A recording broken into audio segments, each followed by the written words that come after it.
Bonjour à tous, c'est Mimi Layli, j'espère que vous allez bien. Aujourd'hui on se retrouve devant ma bibliothèque, voilà, parce que je voulais continuer la vidéo pâle et je ne savais pas trop comment m'y prendre. Et j'avoue que j'avais la galère, la flemme de sortir tous les livres de la bibliothèque qui font partie de ma palle, parce que dans cette bibliothèque là il y en a un sacré paquet. Donc je vais vous montrer un petit peu à quoi ressemble ma bibliothèque. J'ai des énormes cernes mais je vais bien, hein, vous inquiétez pas, je suis juste très fatiguée. Voilà, je vais vous montrer à quoi ressemble ma bibliothèque. Et puis ensuite je vais vous parler un à un de chacun de ces bouquins. Voilà, on va faire ça.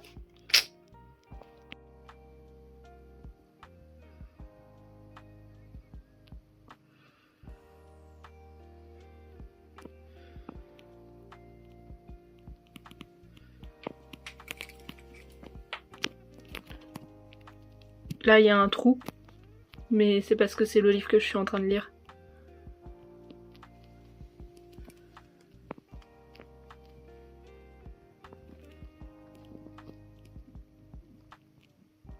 Commençons. Bambi, je l'ai lu, vous avez eu ma review dessus. Les accords Toltec, je l'ai lu, vous avez eu ma review dessus, je crois, ou alors j'ai commencé à parler sur YouTube après. Non, je crois que j'en ai parlé sur YouTube. Le Muguet Rouge, j'en ai parlé également. L'Infini des possibles, j'en ai parlé également. Ensuite, on a L'amour et les forêts, dont j'ai parlé très récemment, que j'ai reçu très récemment. Donc, qui est une histoire de vie, je crois, tranche de vie. Donc j'ai hâte de voir ça, mais pour l'instant c'est pas tout à fait dans mes priorités. On a un polar de Keigo Ishigano, Les 7 divinités du bonheur, dont j'ai parlé récemment aussi parce qu'il a rejoint ma palle très récemment. On a ça de Stephen King, que j'ose pas lire parce qu'il me fait peur. Et j'ose pas me mettre dedans encore, pour l'instant. Je décale mon oracle. Je ne sais pas tirer les cartes, hein. J'ai un oracle mais je sais pas tirer les cartes. La trilogie de Waldstadt, je l'ai lue l'année dernière, donc vous en avez pas eu de review. Si vous voulez que je fasse une review sur certains des livres qui sont dans ma bibliothèque et que j'ai lus avant de commencer ma chaîne YouTube, n'hésitez pas. Éclat de chocolat, c'est la même chose. Alors là, ici, c'est Les poètes font société et c'est le début d'un roman de Cthulhu. Non, Les disparus de Blackmore. Le début, ça doit être le premier chapitre ou la partie du premier chapitre que ma mère a eu dans une box cube et qu'elle m'a donné et que j'ai jamais lu parce que du coup, je suis sûre que je vais avoir envie de lire la suite. Du thé pour les fantômes, je l'ai lu il y a très récemment. Vous en avez eu une review dans un vidéo booktube récente normalement. Michelle Schuller, une femme qui ne disait rien, ça c'est l'un des premiers livres que j'ai eu en boîte à livres. À chaque fois que je le vois, je me dis vraiment je le garde, et à chaque fois que je relis le résumé, je me dis oui je le garde, je sais déjà plus de quoi ça parle, mais c'est de la tranche de vie et je suis sûre qu'en fait ça va me plaire. C'est juste que à chaque fois que je le vois, je me dis que le livre est pas beau, et du coup comme je fonctionne beaucoup à la beauté des livres, malheureusement, ben écoutez, ça ne marche pas trop pour moi. Mais il faudrait que je le sorte, Abda et la fille de la pluie, c'est une histoire de vie. C'est Isabelle Malloway qui est maintenant connue sous le pseudo de Nour Malloway, qui a écrit un très très beau livre qui est sorti récemment. Je sais plus dans quelle maison d'édition, qui est dans le même groupe que Editis, et qui a sorti un. Alors je vais le retrouver et je vais pas en parler plus que ça parce que ça parle de filles afghanes.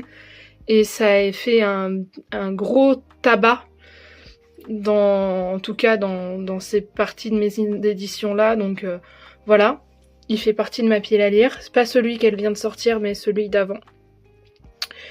Le monde selon Marie, c'est l'écrit de mon éditeur. J'ai lu le tome 1, voilà, il faut que je lise son tome 2. Je vais pas en parler plus en détail. Le tome 1, c'est l'histoire d'une jeune femme et de son amoureux et de beaucoup de complots et de beaucoup d'enquêtes et de beaucoup d'espions. J'ai plus tout en tête. Je me demande si je vais pas relire le 1 pour lire le 2, mais j'aime pas trop faire ça, donc on verra. On verra. Rien de pestant que les secrets, c'est une histoire de tranche de vie également, une histoire familiale, me semble-t-il. Le tétard C'est pas lu encore. Le Tétard, il est pas lu non plus. C'est l'histoire... je crois que c'est l'histoire d'un résistant, quelque chose de ce genre-là. Et du coup, bah, j'ai pas tout à fait le moral pour lire ça en ce moment. Et ensuite, j'ai 2 livres ici, dont je ne sais plus du tout de quoi ils parlent. Alors, la machine à explorer les dimensions, je l'ai lu. Je l'ai pas beaucoup aimé, mais il reste là parce que, pour l'instant, il reste là, on verra. Je ferai peut-être du tri plus tard dans ma bibliothèque, mais là, pour l'instant, il reste là. Là, je sais pas de quoi ça parle du tout, mais c'est dans ma bibliothèque. Voilà, c'est dans ma pile à lire. La maison de papier et la cavale, qui sont apparemment un peu plus classiques, entre guillemets. Et le souffle du jasmin de Gilbert Sinoué, qui est aussi également un des livres de ma palle. Ça, c'est pour le premier étage. Deuxième étage de la bibliothèque. Là, ce sont des graphiques et la petite sirène. J'ai lu ces graphiques-là, j'en ai déjà fait des retours. J'ai lu celui-là dans mon premier vlog et j'en ai fait un retour aussi. J'ai pas encore lu La Petite Sirène. Mais regardez-moi cette magnifique couverture, ça me donne hyper envie. Voilà, ça c'est ce qu'il y a côté graphique et illustré. Là ici on a les magnifiques jaspages que j'ai mis en évidence.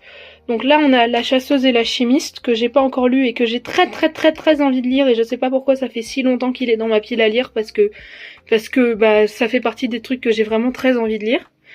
Là on a Le Nom du Vent qui est donc oui c'est ça, c'est Le Nom du Vent, oui, qui est le premier livre sorti par la maison d'édition Iméris, qui est la maison d'édition de Louise de Rêve ta vie en lecteur. Je sais plus exactement de quoi il parle, mais il fait partie de ma pile à lire également. On a Inheritance Game qui fait partie de ma pile à lire, que j'ai aussi énormément envie de lire. J'ai pris comme une pigeonne la version reliée avec jaspage parce que je le trouvais très beau. Voilà. Y en a qui sont hyper critiques avec les jaspages, moi je la trouve très belle. Voilà. Et là on a The Royal Coven, qui est une histoire de serpent, une histoire de sorcière qui me fait énormément envie également, que je n'ai pas encore lu non plus. Et là on a La Reine des Enfers que j'ai lu et dont je vous ai fait une petite review récemment. C'est le jaspage le plus beau que j'ai, je crois. Il est vraiment tellement beau celui-là, l'objet livre est incroyable.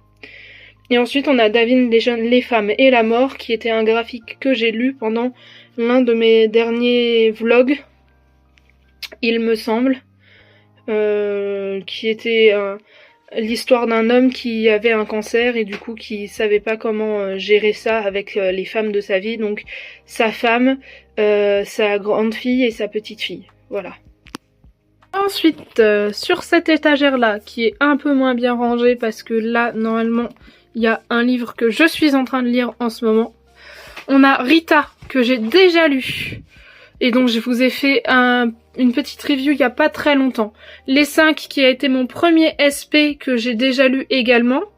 Un fil à travers les nuages que j'ai déjà lu il y a pas très longtemps, que j'ai mis beaucoup de temps à lire d'ailleurs, que j'ai beaucoup aimé mais que j'ai mis énormément de temps à lire. Le Cercle de Bernard Minier que je n'ai pas encore lu, donc qui fait partie de ma pile à lire. La Consolante de Anna Gavalda, sur lequel je suis tombée par un jet de dés par les copines, parce que les copines jettent des dés en fait. Et plutôt que de lire celui-là, j'ai pris celui d'à côté et je m'en suis rendu compte après. Donc en fait, ça aurait dû être lui que je devais lire, mais tant pis. En plus, j'avais pas spécialement envie de le lire, alors que celui que je lis, j'avais envie de le lire, donc ça tombe bien. On a Ground Zero que j'ai amené à la montagne et que je n'ai finalement pas lu, donc on verra quand est-ce que je pourrais le lire. C'est une histoire de dystopie et c'est du boys love. La sombre philharmonie que j'ai lu de Philippe Moreras et que j'avais beaucoup aimé, même si j'ai un peu levé les yeux au ciel à certains passages avec les nanas. Là on a Énigme Marcheur de Russell Hoban, qui est une expérience de lecture, parce que vous voyez comment... Alors je vais vous montrer comment c'est écrit à l'intérieur. C'est écrit en façon phonétique en fait, parce que c'est l'histoire d'un orphelin. Il lit tout, et Eusa lit tout haut, je me nomme Eusa sur le papier, c'est le ticket, ensuite il tourne un peu plus la manivelle, de son chapeau en fer, enfin bon bref. Donc c'est vraiment écrit de façon phonétique.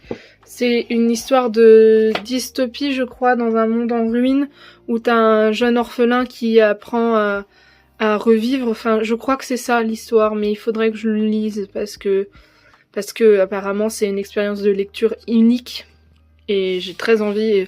Mais apparemment ça se lit quand on est concentré, quoi. Le portrait de Dorian Gray que j'ai présenté il y a pas longtemps parce que je l'ai depuis pas très longtemps. Le troisième jumeau, celui-là, je me demande si je vais pas l'abandonner en fait parce que Ken Follett, ça me dit rien. J'ai vraiment pas envie de lire du Ken Follett, donc on verra si j'ai envie de le lire ou pas pour l'instant. Déjà la couverture me fait hard peur et j'arrive pas à repérer le visage de qui c'est. Et franchement, j'ai pas envie. Voilà. Place d'âme, qui était un livre de Sarah Schneider qui a pas été un coup de cœur pour moi, mais qui est très bien écrit et qui parle du Jura suisse. Et après là, ce sont les livres-jeux de mon chéri. Donc on a les Escape Books, La Corne des Sables d'Ivoire. Ça c'est un livre dont il faut découper les pages. Oui. Et les BD Sherlock Holmes dont vous êtes le héros. Voilà. Ensuite, l'étage du dessous. Hop, j'avance, voilà. La fileuse d'argent de Naomi Novik, qui est le premier livre que mon chéri m'a offert, donc ça date de il y a du confinement, je dirais, à peu près, et qui a été un énorme coup de cœur que j'ai adoré. Ici, on a le livre des rêves interdits de David Farr, qui est un livre que j'ai acheté il y a pas très longtemps. Enfin, il y a pas très longtemps, ça doit bien faire 1 an maintenant, hein, quand même. Qui est un livre jeunesse avec une histoire d'épopée avec deux jeunes gens. J'ai hâte de le lire, mais en même temps, il y a pas de mais en même temps. J'ai hâte de le lire et il est pas sorti de ma palle, mais il pourrait.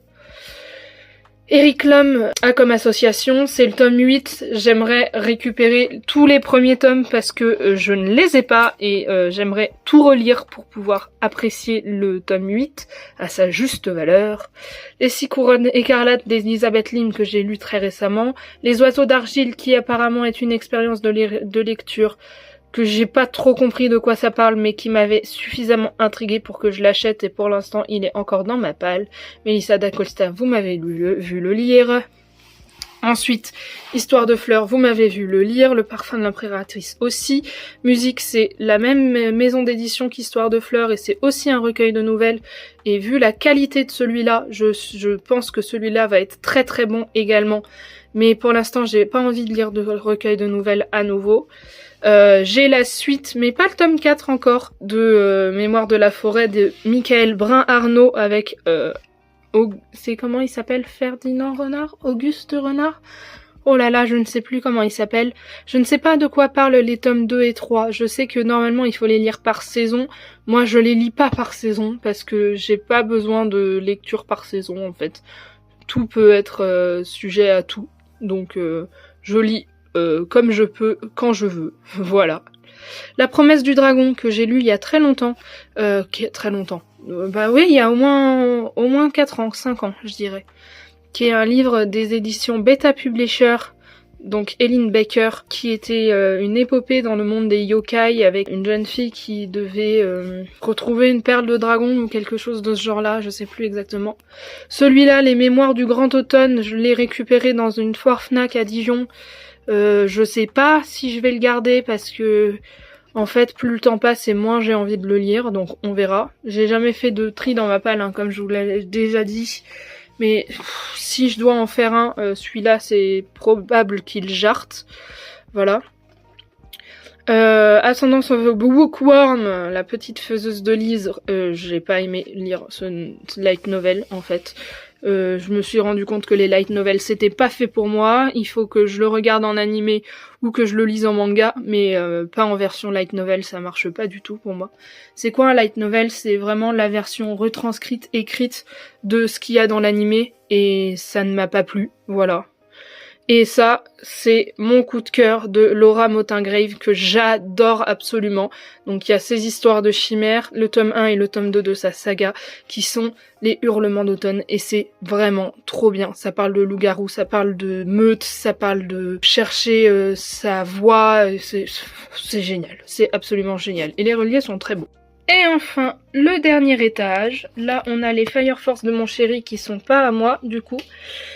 Ensuite, on a les livres des miettes. Il en manque un, il faudrait que je le mette là, mais du coup, ça veut dire que ça, il faut que je le mette ailleurs. Il y a le collier de Charlène Lecor dont j'ai parlé et reparlé, qui est trop génial. La renarde de Rosario Gandossi, qui est absolument trop mims.